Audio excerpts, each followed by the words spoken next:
François Asselineau, est-ce que vous êtes d'accord avec ce que vous venez d'entendre? Eh bien, d'abord, le président de la République, en vertu de l'article 14 et 15 de la Constitution, est le chef de la diplomatie et le chef des armées.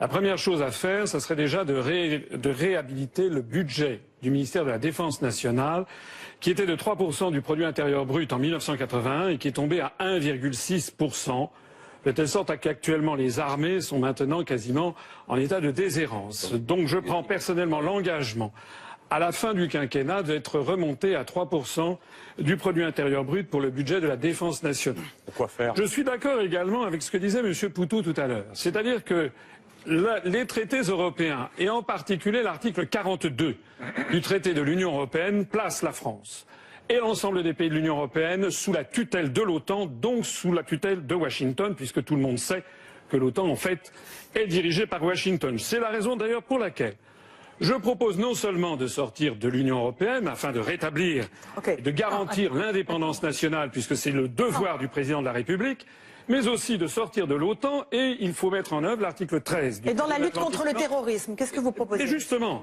parce que comme le disait M. Poutou, et je suis d'accord avec lui, lorsque l'on a des gouvernements qui trouvent par exemple que Al-Nosra fait du bon boulot, alors qu'il s'agit quand même d'actions terroristes qui sont de temps en temps classées avec Al-Qaïda ou non, il faut mettre un terme à ça. Il faut mettre également un terme à toute complaisance avec l'Émirat du Qatar ou avec l'Arabie Saoudite, qui sont, on le sait, parmi les principaux pourvoyeurs financiers et d'armes du terrorisme islamiste. J'aimerais d'ailleurs que M. Macron nous dise ce qu'il en pense. Je suis d'accord avec vous sur ce dernier point. Ah, vous êtes toujours d'accord avec tout le monde? Non, ça n'est pas vrai.